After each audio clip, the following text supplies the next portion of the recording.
Hey, kia ora, Helen Brahms here, coming live from Sun City in Arizona. Hope you've all had a super fantastic, sparkling Magic Monday. What magic did you manage to create today?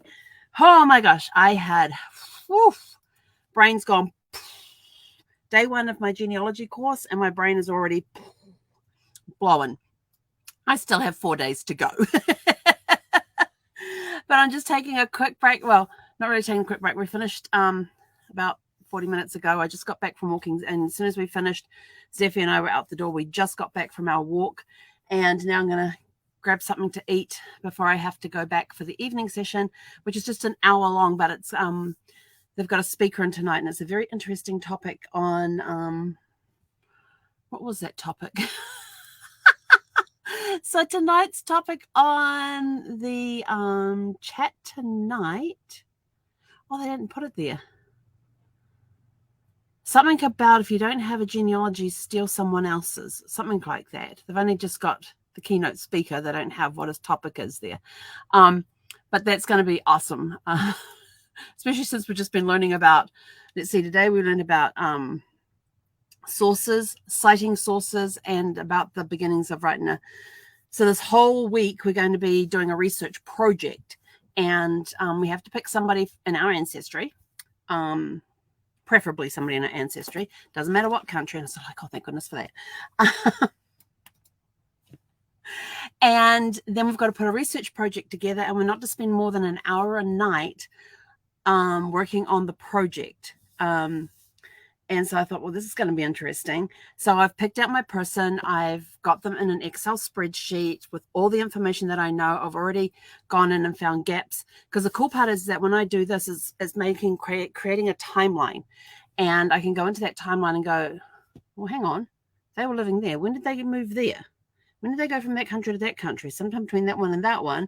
Now I've got to figure out where. And then they got married before they had their first child, and the first child was born in this country. So like doing my second great grandmother, and she was I got the date she immigrated out to Australia. I don't have the name of the ship or the date it left Plymouth in England. I do have the date that they arrived in Melbourne, Australia, and she was by herself without her family as a 17-year-old girl, and she was a servant. So I've got that portion, and I've got the fact that that she got married there. They had some kids there. And then at some point they moved to New Zealand, but I don't have the dates that they arrived in yet. They left Australia and came to New Zealand. Don't have those dates. And then and she got married a second time. Hang on. I'm getting myself confused. See, fried brain. This is what happens with fried brains. She had, that's right. She had a daughter and 2 sons in Australia, and then their fourth child, which was their third son, was born in New Zealand. So sometime between May of 1874 and June of 1875, they moved to New Zealand. And I'm like, okay. And then, of course, her husband passed away a couple of years. She arrived in 1876, and then she got remarried in 1877, but it doesn't say where she got married. No, it will be in New Zealand. It'll be on the West Coast, because her last child was born on the West Coast after her husband died, and he died in a coal mining incident. And then after she got married, the first son that she had with the second husband was born on the West Coast of New Zealand as well. So somewhere between those two dates, they actually got married somewhere.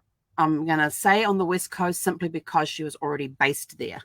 But where on the West Coast, I don't know. I just have the year that they got married, the month and the year they got married. So it's going down the spreadsheet and finding these gaps that are in there where you can find more information about this person and who they were. And because like we got told this morning that these are just not, it's just not a research project. These are actual people who lived, which is kind of cool when you think about it.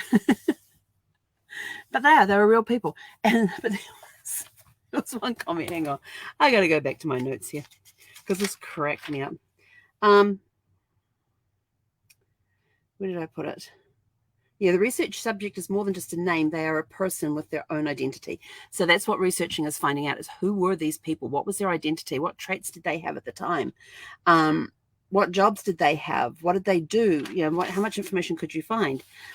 And then lecturer made this comment that said to research, I can't remember it before, but all I remember hearing was to research real ancestors.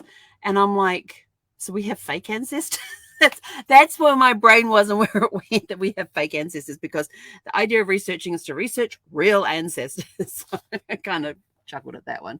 But it was a very long day.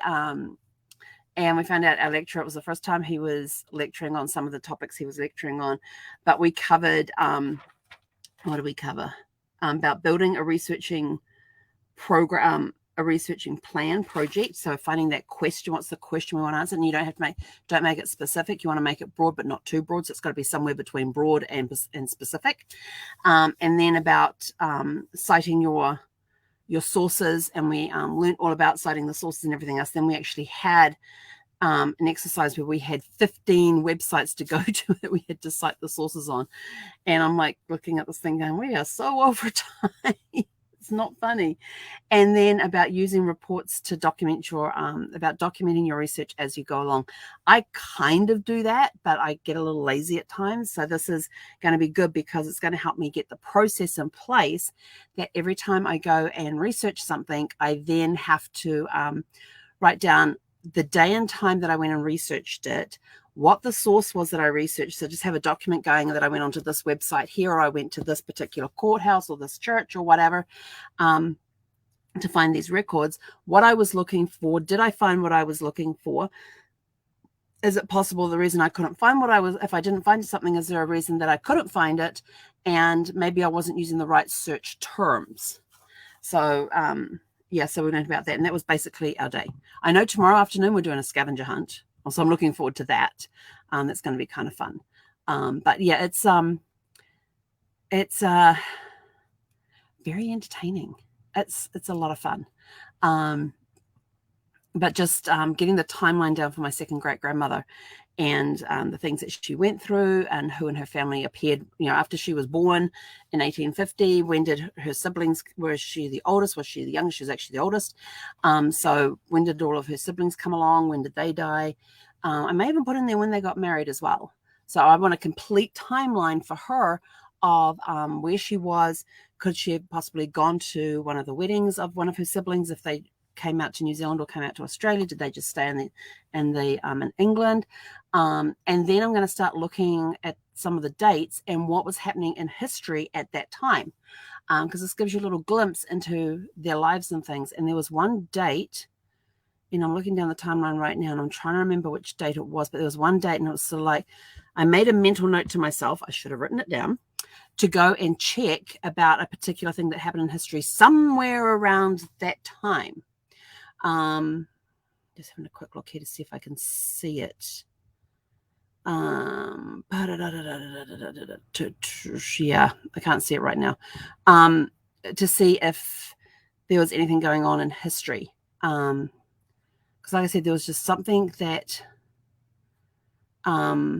made me stop and pause and go, oh, I wonder if that was around the time that particular thing happened. And now for the life of me, I can't remember what it was. So now I want to go back. I'm just, like I said, scrolling down, trying to see dates again. So now I want to go back and see if I can find that information, to see if maybe they were involved in that. So it's going to be fun researching my second great grandmother, and finding out more about her life, and see if I can find the ship name. I'm going to go see if I can find the ship name that she came to, that she arrived in Melbourne on when she left Plymouth, England. It was actually Plymouth, Devon, in Devon. I think it was. Plymouth, I think, is in Devon. I'll have to go check that one. But yeah, so it was a lot of fun. There was a lot of talking. And one thing that was I found unusual is, normally if they want you to have your cameras off, they put the session into a webinar. So all you're seeing is the screen, and you're hearing the person talking. You're able to ask questions in the chat and all of that sort of stuff. They only had the chat open to the hosts and the co-hosts, but they insisted that everybody have their camera off, so that it was less of a distraction. I actually found it more of a distraction. Shiny object syndrome right here. And I sent a message to somebody. It says, they asked us to turn our cameras off so we wouldn't distract other people. I says, shiny object syndrome right here. I said it is more of a distraction having the cameras off than it is having the cameras on. Because when I'm on camera for a lecture or whatever, I'm paying attention. I am there. I am paying attention. When camera is off and I know that it's off, I'm into all sorts of things. So I have my laptop sitting here. I had the screen sitting here, and I'm sitting on the laptop doing research and working on stuff and for my projects and things, trying to get a head start on everything. And I was sort of like, but I'm still listening to what's going on and still looking over to see what he's talking about and taking notes. So I'm taking notes, researching over here, even doing some designs over here as well on my laptop, taking notes over here. So it was a very interesting day in that regard, that I got all my notes done, because he was a guy that put a lot of words in. He put a lot of words in that didn't need to be in there.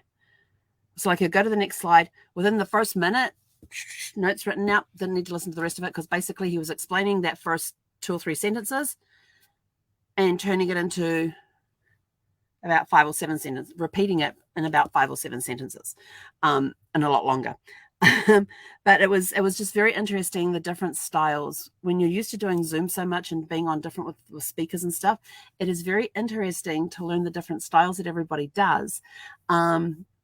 That when I was doing the class in July, we never had to have the camera. She wanted the cameras on because she wanted to see the people. She wanted to see the faces so she could see if people were getting the ideas and stuff. Were they grasping ideas? Were there looks of confusion? So she was wanting that facial feedback. This time they completely closed that off. And of course, he's asking questions. And we're like, well, we've got to turn our cameras off. So we can't sit there and nod. We couldn't sit there and shake our heads. We couldn't give him any facial expressions. And I'm like, this is going to be the worst. Sit there. You can't see anybody's faces because you told them to turn all the cameras off.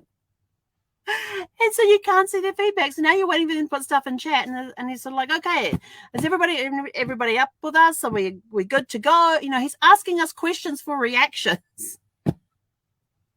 And half of the people, I can't even remember how to operate it was interesting. It was a lot. It was a lot of fun. I got a lot of stuff done today. I got all my notes taken. I followed along in the manual because I've got my little book here. Yes, you can see the Post-its already on there. So I was able to follow along in the guidebook. And I had one of the textbooks that he was telling us about, which is the Genealogy Standards. It's actually got it laid out in here about planning your research and the content that goes in your research, assembling research results and all that sort of stuff. So it's actually in that book. And this is only a little book. It may be a little book, but it's got a ton of information in there and little short paragraphs. You just go to the numbers and you read their little paragraph, and there it is explained. So yes, that was so I got that. My other book arrives on Thursday because I didn't know we needed it. Actually, no, that one I think I downloaded as a Kindle book. I think I did that one on Kindle. It was like half the price on Kindle. It was like $60 for the textbook, and it was like $25 online to get it on the Kindle. So I think I did the Kindle one on that one. So I can actually go and research it straight away. So I'm kind of excited about that. But it was just a very interesting day. Lots of information, and brain's gone. I had a lot of stuff done today. As far as researching on my second great grandmother goes, I got some more stuff done. I've got the sources written down. So I was immediately starting to put some of this stuff into practice, which is kind of cool. So I'm going to now go and get some dinner, and then I have to be back online in 30 minutes for tonight's topic on if you don't have a genealogy, steal someone else's, or something like that. Apparently this guy's a very entertaining speaker, so I'm looking forward to hearing him tonight. So how was your day? What magic did you create? Let us know in the comments below, and we'll catch you guys back here bright and early tomorrow morning. Not sure if I'll be showered and dressed when I get on the Facebook Live again. You might get me in my PJs again before I go and do that, because usually after I hit the shower, Zeffy's up and like racing around, hurrying me up, whining at me. Oh, if you want to see a really funny video of Zeffy, there's one in my story where I looked up at one part of the day, and she was looking above me with basically with one eye watching me from the bed over there. But then this afternoon, I opened up one of my little snack packs. It has the cheese on one side and the nuts and craisins on the other. And she loves the cheese. And so I gave her the cheese, and she was sort of like, not interested in eating it, which I thought, well, that's really strange because it tasted fine to me. It wasn't past its expiration date or anything. And so I put it down on her mat down here, on her feeding mat in front of her bowl, and she jumped down and sort of like, and I thought she had eaten it because it had gone. So I tossed another piece down there for her. And then the next, she starts covering it up.